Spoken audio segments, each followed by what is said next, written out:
Précédemment dans Le Critiqueur. Disaster Movie. Je croyais que ce n'était qu'une légende. Hélas non, cette chose existe bel et bien. Et maintenant, je dois la critiquer. Ils prennent juste tout ce qui vient de sortir au cinéma. Ils déguisent des types comme les personnages du film et reprennent les scènes clés. Non seulement ce n'est pas drôle, mais en plus c'est dérangeant. Oh mon Dieu! C'est le pire film que j'ai vu de toute ma vie! Jason Friedberg, Aaron Seltzer, on se retrouvera.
Putain de film de merde!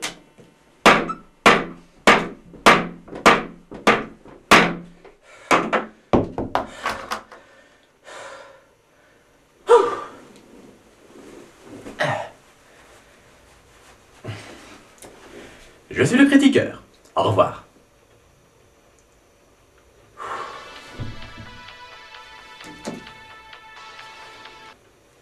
Allô? Votre ami Bruno Crespino est sur le point de regarder le dernier film d'Aaron Seltzer et Jason Friedberg. Quoi? Qui est à l'appareil? Répondez!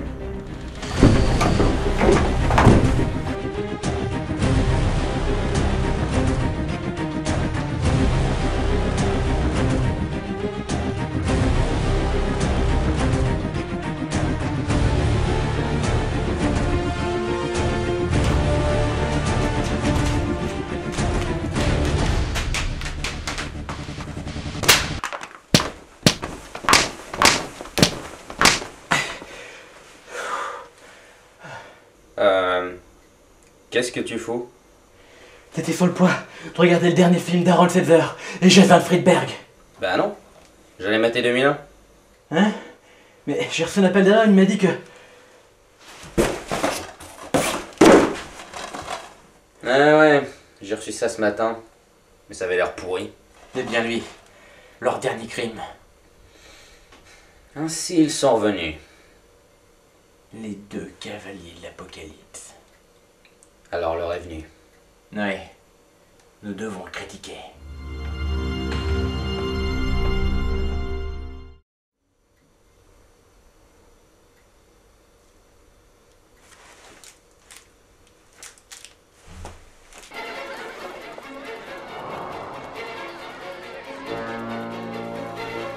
C'est déjà nul.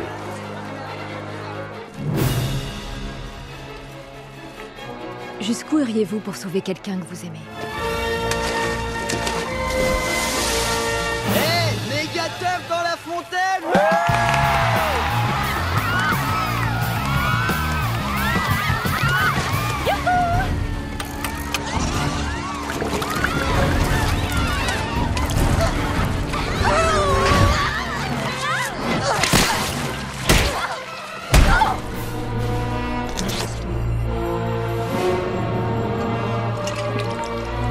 Ouais, du calme les gars, ça fait 30 secondes que le film est commencé. Vous pouvez prendre votre temps avant d'enchaîner les blagues.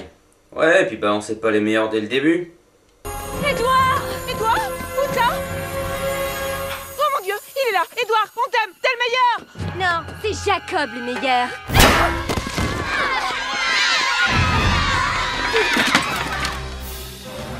Oh, il va pas s'exhiber enfin!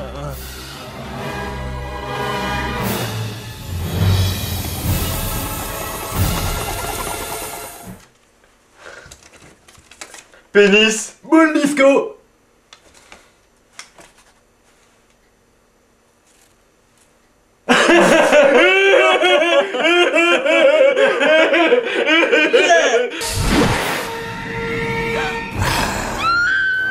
Après ce flash-forward qui, je n'en doute pas, sera d'une importance vitale dans le développement d'histoire, nous découvrons l'héroïne, Becca, arrivant dans la petite ville de Sporks. 3120 habitants. Ah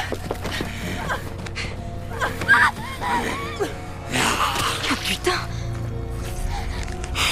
Bon alors, ça fait plus que 3119 habitants? Waouh, cette blague est tellement atterrante que même la doubleuse semble avoir hésité avant de la lire. J'avoue que c'est dur pour moi de voir que mon bébé devient une femme. C'est vrai, t'as vu la taille de tes nichons? Papa! Quoi? Tu te souviens de ton hamster, Herman? J'ai dû oublier de venir le nourrir une ou deux fois. Ok, ça c'est assez drôle. C'est quoi ça? Oh, c'est une poupée réalistique en série limitée. Je la trempe dans l'eau chaude avant utilisation, pour que ce soit moins glauque. Et voilà. Becca rencontre Jacob, puis se rend au lycée, ce qui est évidemment accompagné de son lot de gags aléatoires. Oh, eux, c'est les Salènes. Ils ont tous été adoptés par le docteur Carlton, donc ils ne sont pas reliés biologiquement. Mais ils sont très, très proches. C'est un mystère total. Leur peau est glacée comme tout, ils mangent de la chair humaine et ils dorment tous dans des cercueils. Ils sont peut-être canadiens? Le voilà le problème. Ces deux crétins ont le début d'une blague, puis n'ont pas la moindre idée de comment la terminer. Cette scène par exemple. On dirait que ça roule. Ça roule. Je suis en fauteuil roulant, je sens plus rien en dessous de ma ceinture. Tu sais ce qu'il y a sous ma ceinture? Ma bite! Ça ne veut absolument rien dire. Où est la chute? Et moi aussi je peux en faire des blagues de genre. J'en ai une. C'est un mec, il rentre dans un bar et Kalachnikov. Becca rencontre finalement Edward, de la même façon que dans le film original. Au passage, pourquoi avoir renommé Bella en Becca si c'est pour garder Edward et Jacob? Chut, mais attends, va y avoir de bons gags là.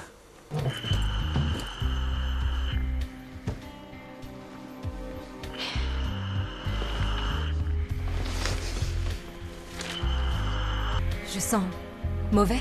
Ouais, ça sent le thon. Sandwich. Je déteste le froid. Les choses humides. Alors, tu dois détester les Slurpees.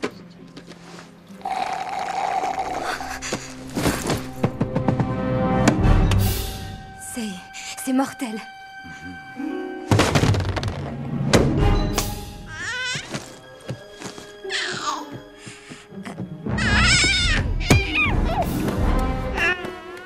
Autant pour moi. Ah, la fameuse scène de la camionnette.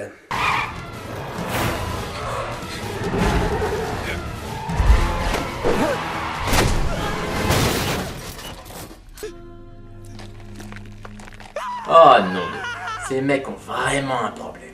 Le film continue, reprenons plus ou moins la trame de Twilight, mais assénée de blagues pathétiques toutes les 15 secondes environ. Ils ont un quota à respecter ou quoi? T'entendre respirer est le plus beau des cadeaux pour moi.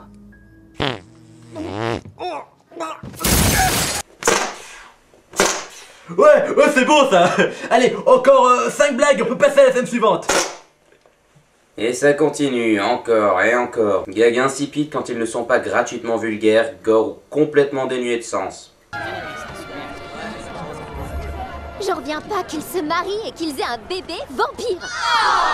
Merci d'avoir dévoilé la fin, espèce de connasse. Les Simpsons l'ont fait, les Simpsons l'ont fait.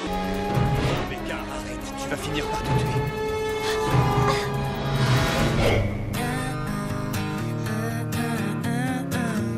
Hey Eddie, well I know it might seem petty, but I can't stop obsessing over you. Pose donc cette guitare et arrête de chanter comme Taylor Swift. Alors, les Kardashians, c'est bon? Oh, on a fait un truc sur Taylor Swift. Oh putain, comment on a pu l'oublier celle-là? Pensant que Becca est morte, Edward va au bal de fin d'année du lycée pour que le seigneur Cheng et sa bande d'anciens vampires qui passaient par là le tuent lorsqu'il révélera aux humains sa véritable nature. Nous revenons finalement à la scène de l'intro et à la conclusion de l'histoire. Ça se bagarre, ça danse, c'est pas drôle. Je t'aime, Becca. Équipe Jacob PD. Voilà, c'est nul. C'est raté, vulgaire et puéril. En fait, c'en est même pathétique. C'est vraiment triste d'avoir aussi peu d'imagination, de bon sens et d'humour. C'est malheureux que tant d'argent soit gaspillé dans les idioties de deux gamins qui refusent d'accepter le fait qu'ils n'ont aucun talent. J'avais un minimum d'espoir avant de regarder Vampire Suck. Je m'attendais pas à un bon film, évidemment, mais j'espérais que celui-ci allait être un tout petit peu plus mature que Disaster Movie. Mais non.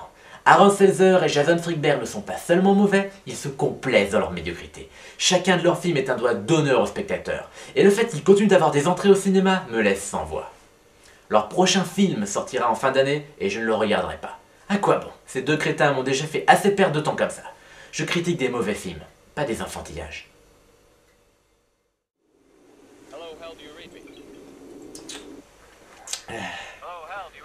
Quand même, c'est bizarre cette histoire de DVD que tu reçois par la poste. Sans compter le coup de fil que j'ai reçu. Ouais.